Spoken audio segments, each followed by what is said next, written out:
ocasión vamos a repasar brevemente el capítulo 19 del Conflicto de los Siglos, una profecía significativa. En este capítulo, Elena de White nos relata los inicios de Guillermo Miller en el estudio de la Biblia. Guillermo se había criado y había nacido en un hogar, si bien no muy humilde, tampoco con grandes posibilidades. Su padre había sido un capitán en el ejército durante la Guerra de la Independencia y su madre era una mujer muy religiosa y muy dedicada a sus hijos. Tenía varios hermanos, así que desde chiquito Guillermo aprendió a conseguir las cosas con trabajo, con abnegación, a ser muy humilde. Desde chiquito demostró que era muy inteligente y tenía una gran predisposición a aprender, a estudiar, y era muy curioso. Esto le hizo ganarse una cierta reputación en el medio donde se desarrollaba, y a medida que fue creciendo, Guillermo comenzó a ocupar distintos cargos, tanto civiles como militares. Ya a su temprana edad, cuando había pasado la primera juventud, Guillermo se relacionó con un grupo de amigos que eran deístas, así que Guillermo rápidamente decidió compartir esta filosofía, esta creencia, y se hizo deísta. El deísmo es una filosofía que cree en un Dios, que cree que Dios creó la tierra, pero no creen en un Dios activo que está involucrada con su creación.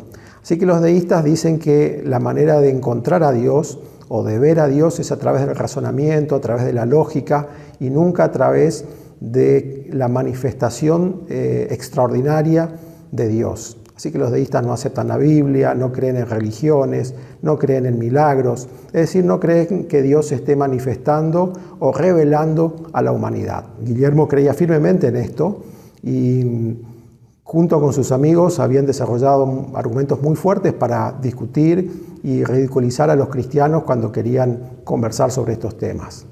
Y así transcurrió gran parte de la vida de Guillermo con estas ideas, pero cuando tenía alrededor de 34 años, Guillermo experimentó una especie de crisis espiritual.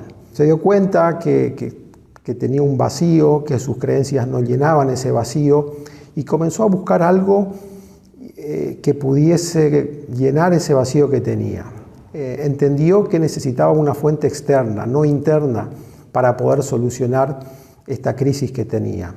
Comenzó a pensar en la idea de un ser que sí se involucraba con la humanidad, un ser personal, un ser que podía trabajar en él, que podía sacar esos pesares que él tenía. Así que Guillermo decidió ir a la Biblia, que tanto había defenestrado, para tratar de encontrar respuestas. Grande fue su sorpresa cuando descubrió que allí había respuestas a muchas de las inquietudes que él tenía. Así que comenzó a estudiar la Biblia y cada vez quedaba más sorprendido por lo que allí encontraba y las cosas que allí se revelaban y explicaban acerca de las necesidades del ser humano. Cuando fue a compartir con sus amigos lo que estaba aprendiendo y estudiando, obviamente recibió la burla de ellos, que emplearon los mismos argumentos que él usaba para dejar en ridículo a los cristianos. Como no tenía todas las respuestas ni pudo contradecir lo que ellos le decían, Guillermo decidió sentarse a estudiar en profundidad la Biblia para encontrar todas las respuestas. Fue así que decidió empezar desde el Génesis y avanzar versículo por versículo, pero no hasta el siguiente si no tenía una plena comprensión del versículo que había leído. Este proceso le llevó unos 2 años, pero enriqueció muchísimo su conocimiento de la Biblia.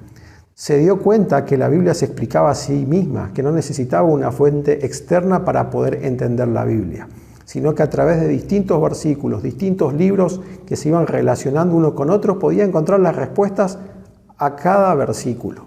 Fue así que avanzó y sorprendentemente llegó a escribir y a entender con una profundidad notable toda la Biblia. Se encontró con los libros proféticos, Daniel y Apocalipsis, que llamaron mucho su atención. Y allí fue donde comenzó a descubrir a un Dios que no solamente se revelaba, un Dios personal, sino un Dios que había ideado un plan y que había dejado en la humanidad una hoja de ruta de las cosas que iban a suceder. Así que Guillermo comenzó a estudiar plenamente Daniel, y cuando llegó a ese capítulo 8 se había dado cuenta que las profecías de Dios eran muy exactas. Por ejemplo, había descubierto que el periodo de la esclavitud del pueblo de Israel en Egipto había sido exacto. Cuando le dijo a Noé que iban a ser 120 años, fueron exactos hasta el momento del diluvio.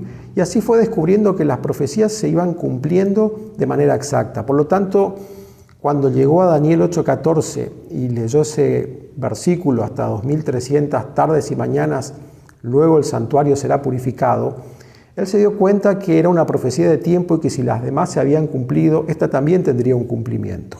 Así que relacionó al principio día por año, se dio cuenta que no eran días literales, sino que tenían que ser 2300 años. Y como compartía la creencia de la mayoría de los cristianos que el santuario desde la primera venida de Cristo era la tierra, él razonó y pensó que los 2300 años debían terminar con la purificación de ese santuario que era la tierra, por lo tanto debía ser la segunda venida. Así que Guillermo dijo, si yo puedo encontrar el punto de inicio de esta profecía, encontraré la fecha de la segunda venida. Fue así que después de estudiar el capítulo 8 y no encontrar allí el punto, pasó al capítulo 9 de Daniel, y allí cuando encontró al ángel Gabriel hablándole de las 70 semanas que estaban cortadas, ¿de dónde? De la profecía que Daniel no había entendido del capítulo anterior, y allí hablaba desde el decreto para la restauración de los muros de Jerusalén. Se fue al libro de Esdras, donde encontró información, y así fue hilando Daniel, Esdras, y llegó a la conclusión que el año 457 a.C. era el punto de inicio de toda la profecía. Las 70 semanas explicaban perfectamente ese punto de inicio. El año 27 como el bautismo de Cristo, el inicio de su ministerio, el 31 como su muerte en la cruz, y finalmente el 34 como la última oportunidad que tuvo el pueblo de Israel para aceptar a Cristo como el Mesías. Y como no lo hicieron, a partir de allí se libera el Evangelio hacia los gentiles. Por lo tanto, si se explicaba esta profecía de las 70 semanas, ese tenía que ser el punto de inicio. Así que tomando esa fecha, llegó hasta el año 1844. En el otoño de 1844 él estaba convencido que Cristo iba a venir. Por supuesto que estudió y volvió a estudiar para estar seguro de lo que había encontrado, y comenzó a compartir esta verdad con su círculo íntimo. Estos quedaron sorprendidos y le instaban a que predicase en las iglesias, pero él era muy tímido, tenía miedo, y dijo que no, que si había algún ministro que le gustaba lo que él había descubierto, que sea un ministro el que vaya a predicar. Él sentía que de alguna manera tenía la responsabilidad de contar a otros esto que había descubierto, pero pasaron 9 años antes que él se animase a predicar en público lo que había descubierto. Fue así que recibió una invitación para predicar en una pequeña iglesia, y los miembros, los que escucharon su sermón, quedaron muy sorprendidos con sus revelaciones. Así que comenzó a recibir invitaciones y otras invitaciones, y comenzó a predicar, y hizo todo el esquema de Daniel 8, Daniel 9, el esquema que hoy como adventistas conocemos, ese cuadrito de las 2300 tardes y mañanas, y fue recorriendo prácticamente varios estados de los Estados Unidos, compartiendo sus descubrimientos con respecto a estas profecías significativas. Mucha gente comenzó a convertirse, a entender que Cristo podía volver muy pronto y que no estaban preparados y necesitaban una preparación.